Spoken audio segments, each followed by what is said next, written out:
Good morning. We are extremely pleased that you are here. It is good to come together for the purpose of co-creating. Do you agree? Yes. You are knowing what you are wanting, more or less. A changing thing. You are loving the contrast, yes. No.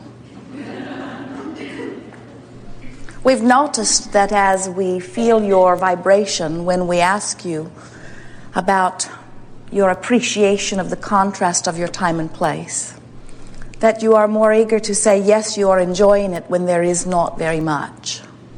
And the more contrast there is, the more you would like it to be less. And that is natural, isn't it? Because when you look at things that make you feel good, it is easy to feel good.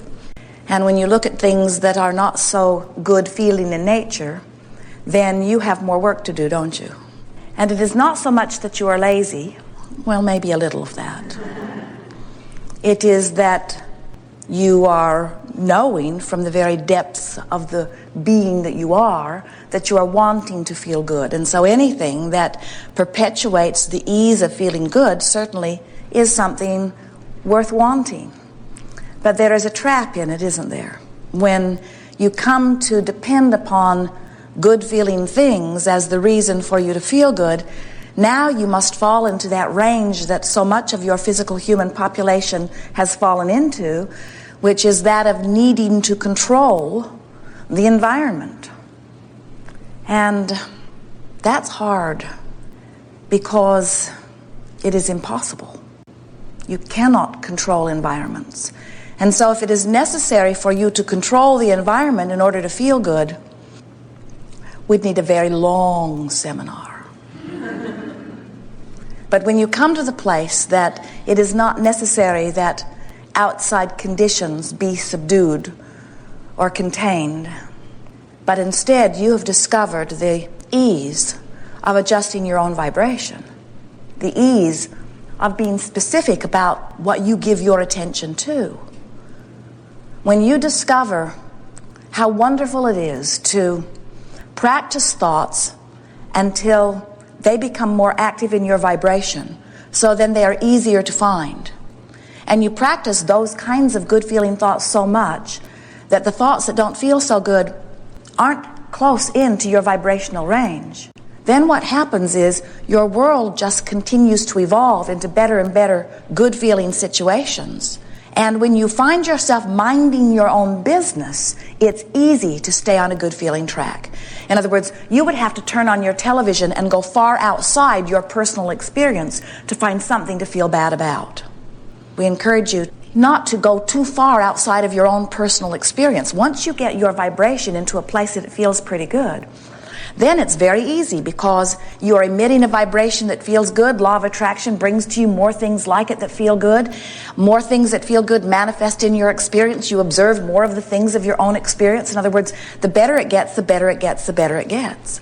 It's only when you believe, as so many humans do, it gives them so much trouble that they should look everywhere in the world, that everything that is in the world is their personal business. They formulate opinions about things that have nothing to do with them, and in that looking at unwanted things and pushing against it, they mess up their own personal vibration, so then their own personal point of attraction is affected. So you heard two messages from us just now.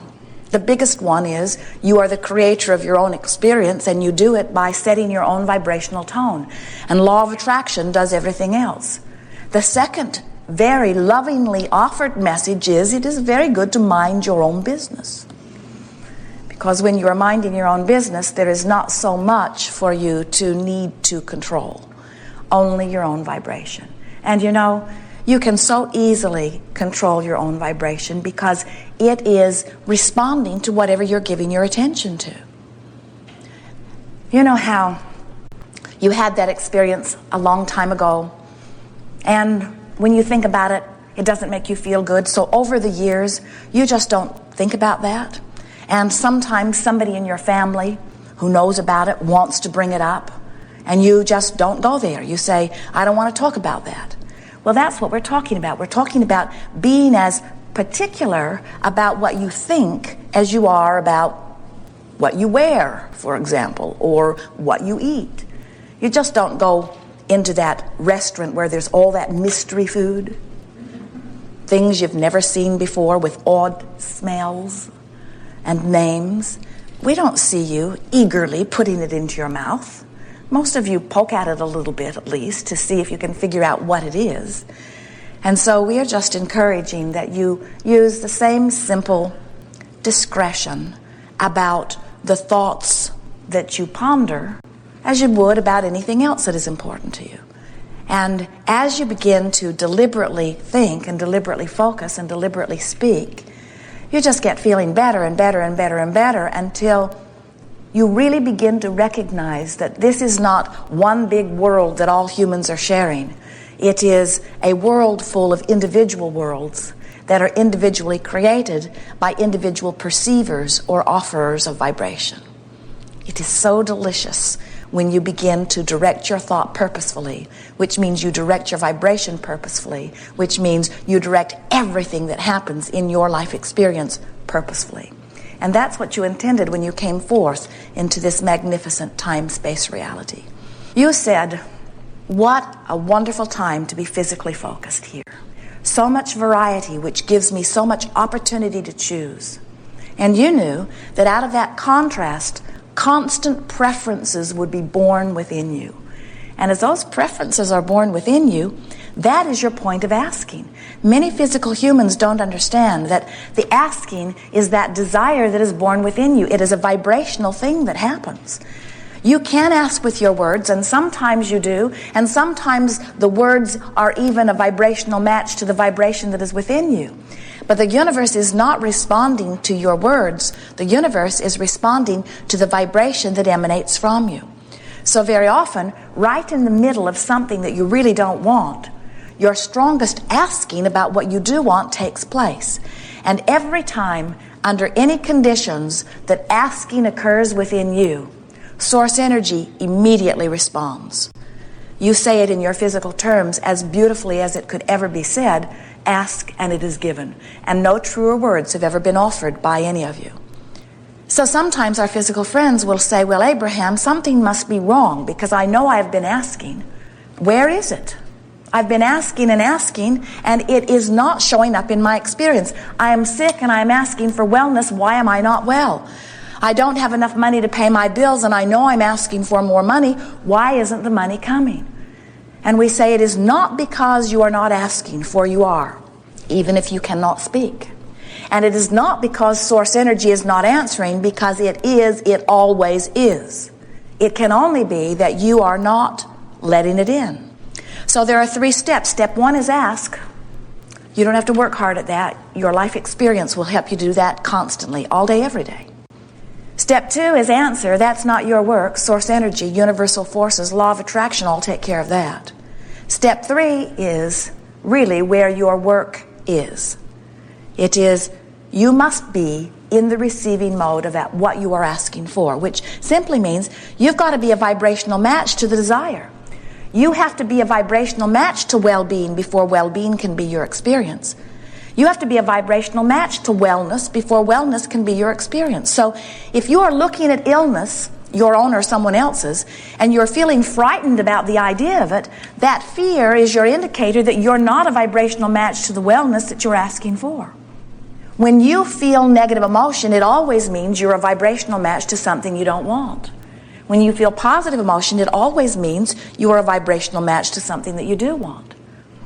Glorious, in the moment, spontaneous, ever-present guidance you brought with you.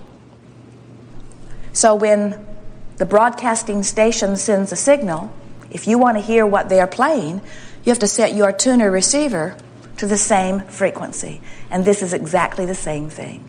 You must set your vibrational frequency to the well-being that you're asking for in order to let it in.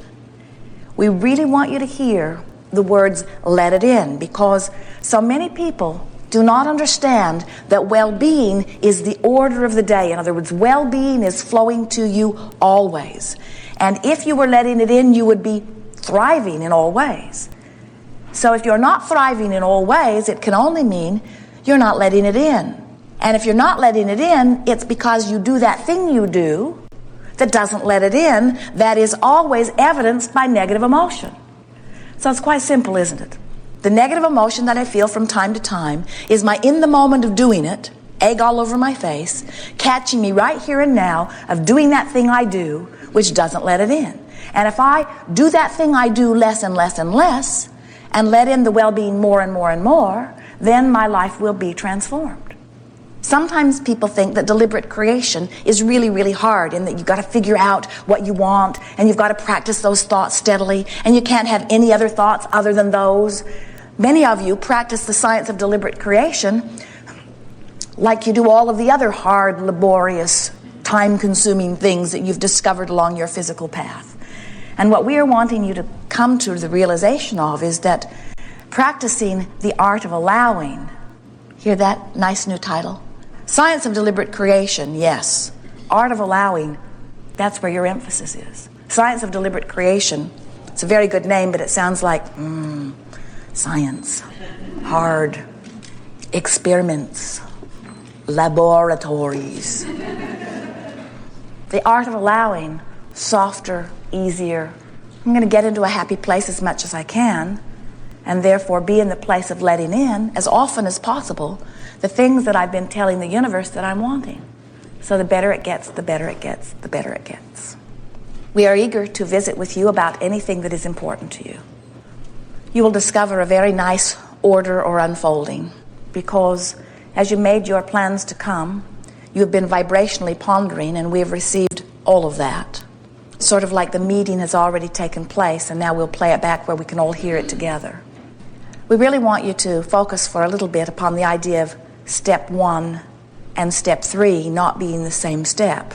We know that sounds obvious, but sometimes we see you really, really asking for something from your place of really, really, really, really wanting it, but you're nowhere near the vibration of allowing it. You are still exaggerating all of the reasons why you want it, or all the reasons why you need it. And so we really want you to remember that you are not usually in step 1, which is the asking, and in step 3, which is the receiving, at the same time. And for that reason, as you sit in the hot seat here today, if there's something that you've really been working on that's really been a problem for you, something that you really, really want answers to, you're probably not going to be in the perfect receiving mode while we're visiting here. That's why it is sometimes of great advantage to you if somebody else asks your question. You're more likely to hear the answer to your question when you are not in the place of justifying the place that you stand. So all of this goes in the way of saying, just relax and have a wonderful time here today. It is our absolute promise to you that everything that is important to you, that you've been pondering recently, that you're wanting to know about, even if you have not spoken it out loud, we will chew on here together. And you will recognize your participation even if you do not sit in the hot seat. Affectionately called the hot seat. It's really not hot. Well, it's a little hot.